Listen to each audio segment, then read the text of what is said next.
Laila Cunningham went on LBC today to promote her new LBC show. Yes, unfortunately, I'm going to have to be watching that one later too. But somewhere in the 16 minutes before she got to plug it, she said out loud that she doesn't know whether Nigel Farage spent a single penny of his £5 million security gift on security, and that it's none of people's business anyway. So you know what this means, don't you? The by-election stunt that Farage pulled to try and get away from these questions, well, now that's over, the questions are coming flooding back. So the party's own explanation for the money that he's received, well, she's just buried it on the same station that has her hosting her own show at 6 o'clock tonight. Ben Kentish, by the way, who did this without ever once raising his voice. It's an utter car crash for Laila Cunningham, and there is a lot in this interview, but I'll try not to gloat too much. Maybe I'll gloat a little bit. It starts on climate, because London has spent the week on fire, and Ben wants to know why you'd scrap net zero in the middle of it. Her first move is to say that the 70s had droughts too, which is true in a way that the 70s also had lead and petrol and Jimmy Savile on the TV. And why are we comparing 5 heat waves in the space of one summer to one few days of really nice weather in 1976? So we just give up on trying to tackle climate change? Well, no, I think it's a very noble cause. And I think once the technology's there, once it becomes affordable, and once our reliance on fossil fuel decreases, perhaps then we can pursue it. But right now, we're not in a position to do so. A very noble cause that she'd like to pursue once the technology is there, which is a lovely thing to say about wind turbines in a country that already gets around a third of its electricity from them. So what should we do instead? Well, I think we should be allowing, number one, people to have air conditioning, build more reservoirs, which we haven't built at all. We have an infrastructure issue. But that's responding to the climate change that we're seeing, isn't it? That's not doing anything to try to stop it or reverse it. Air conditioning, as if the government's going door to door confiscating fans. And reservoirs, which, to be fair, is a real point. The last big one was built in England was in 1992, and nobody seriously disagrees that we need more. But Kentish had spotted the problem, and her answer to it is the number. You're not going to reverse climate change. And we, as I said, we are 0.1, I think we emit something like 0.1 global emissions.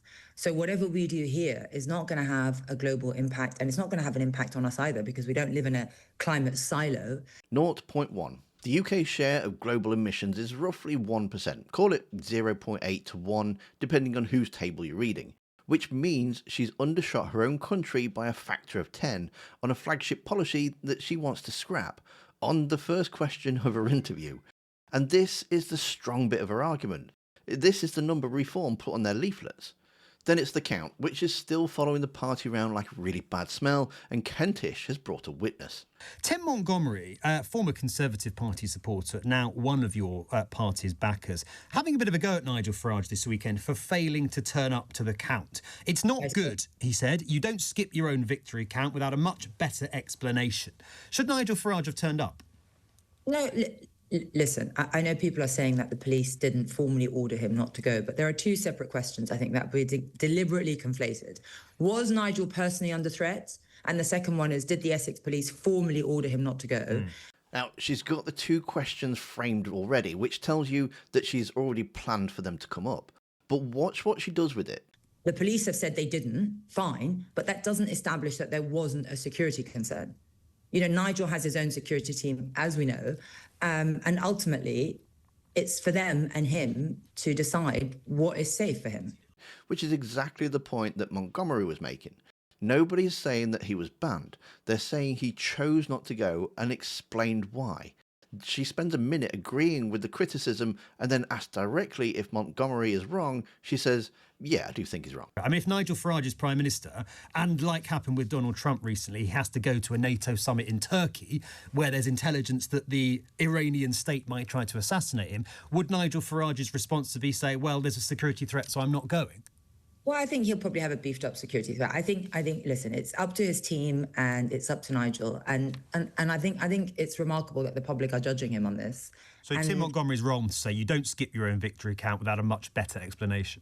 Yeah, I do think he is wrong. And then on to the bit that matters. The Standards Commissioner's investigation into Harborne's money restarted the moment Farage was re-elected. It's automatic. Paragraph 40 of the Commons Procedural Protocol. And Ben wants to know whether she thinks it's a kangaroo court, since half of the party's front bench have said so. Listen, a kangaroo court can mean many different things. I do think what they mean is that we have a parliamentary standards that is basically comprised of people who want to destroy. Now, she's talking about the Committee on Standards, and there's a factual problem before we even get to the paranoia. That committee has 7 MPs and 7 lay members, ordinary members of the public appointed independently, and the lay members can outvote the MPs. The finding of the fact comes from the Commissioner, who is not an MP at all. So the no reform MPs on it grievance is a complaint about a body that's also no members of the public from reform on it, or from anywhere else, because that's not how it works. And then Ben Kentish does something quite simple. He asks whether she actually heard Nigel call it a kangaroo court. So if they find that Nigel Farage should have declared that money, then is that a verdict you would respect? Yes.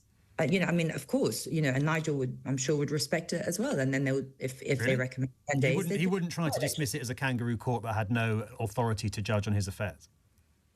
Have you heard Nigel say that? I've heard him. I've heard a lot of senior reform people say it's a kangaroo court. I don't think you've heard Nigel say that. Nigel respects the decision, I'm sure, and he'll respect the process. He's cooperated with them fully, by the way. She hasn't, and Nigel, she is sure, respects the process. So the party line, the one that Tice and the rest have been running for weeks, is one the leader hasn't said, according to his own mayoral candidate, which raises the question of who exactly the kangaroo court briefing is for. Okay, so that is the warm-up. Here comes the money. Ben asks the latest explanation for why Farage took £5 million from the Thai-based crypto billionaire. Her answer is security. He was under threat, security is expensive, he has a mate with a lot of money. Nice and clean. Except Ben has the tape from Farage's own LBC appearance a few weeks back, where he called it a gift, a reward for delivering Brexit.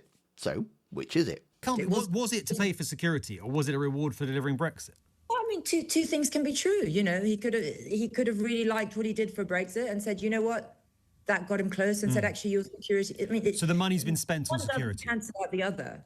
But Nigel is, listen, I mean, he is under constant. It's a horrible way to live for him. So he spent that money, all of it, or at least all of it that he spent on security. I don't know what he spent. Two things can be true.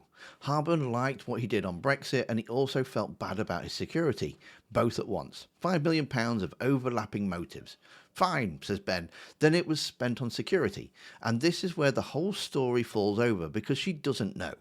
I don't know what he spent, sadly. Not some of it, not the bulk of it, not I have to check. Sadly, she just simply doesn't know.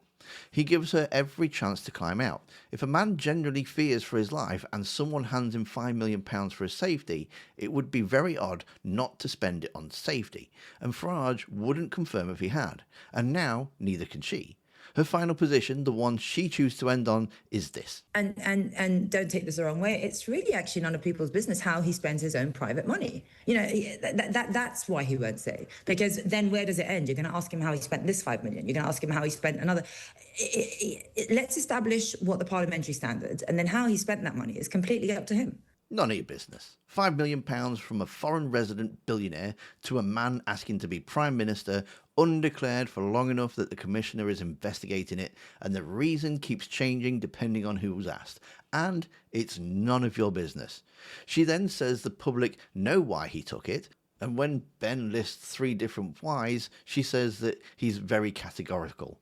That was for his safety, which is the version that she's been unable to back up only 30 seconds earlier. Now, obviously, I keep watching Reform to explain this money for as long as it takes them to settle on a story. So subscribe if you want to see the next version, whenever that comes out. And memberships are open if you fancy supporting the channel that way too. The last stretch is the establishment bit, and it's almost light relief. Kentish points out that millionaire ex-stockbroker with a private education is an odd fit for a man of the people. Here's her reply. He never went to university. He hustled. At 18, he got a job and he hustled and he became what he is. Hustled? From Dulwich College into a city commodities firm at 18.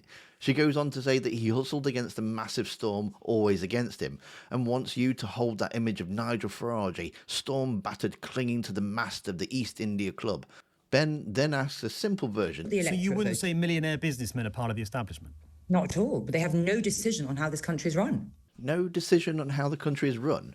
Just hold that thought for about 40 seconds, because here's the same woman on the same question. The Conservatives took billions of pounds from donors and gave them government contracts. That, in that sense, they do. But if you're media barons, of course they do, because they get to control the narrative. Oh, so they do run things. They just don't count as the establishment unless they donate to somebody else. Ben, sorry to jump in and feel very pressed for time, then does two things in a minute. First, he reports that Farage has fallen out with Zia Youssef. What is the relationship between those two men like right now? Golden. So those reports are nonsense. Nigel Farage has not run out of patience with Zia Youssef. Not that I know. I was at polling day. I was at the festival. Not at all. And I think people should always be wary of anonymous sources. Golden, a word people only ever use about relationships that are on fire. And second, Youssef calling Ben Wallace a traitor. That's very different to saying one man's guilty of treason or is a traitor. Yeah, and you know, I think perhaps being a traitor requires intent to betray the country. But perhaps he inadvertently did through his decisions as a minister. I'm hearing, Laila, that I'm sensing some unease with that sort of language on your part. No, unease. I don't know. I mean, I think some people perhaps agree with Zia. Listen, we all use different language. We all have different opinions. I don't think it's upon any of us to judge what other people language use. If Ben didn't like it, then he did come out against Nigel it. Farage said it was over the top. Yeah, and that's Nigel Farage's opinion. Treason requires intent, and Wallace perhaps inadvertently betrayed the country. That's the second time in 16 minutes she's quietly walked away from her own side while telling Ben that she hasn't. So this is Reform's candidate for London. And on the one line, the party has held together for 2 months. The money was for security. She can't tell you it was. She doesn't know and would rather that you didn't ask. Oh, and she's got a show in about an hour's time. Lee Anderson made a fool of himself on the BBC, which you can see in the video that's on screen now. Thanks for watching. Don't forget to hit that like button, and I'll see you next time.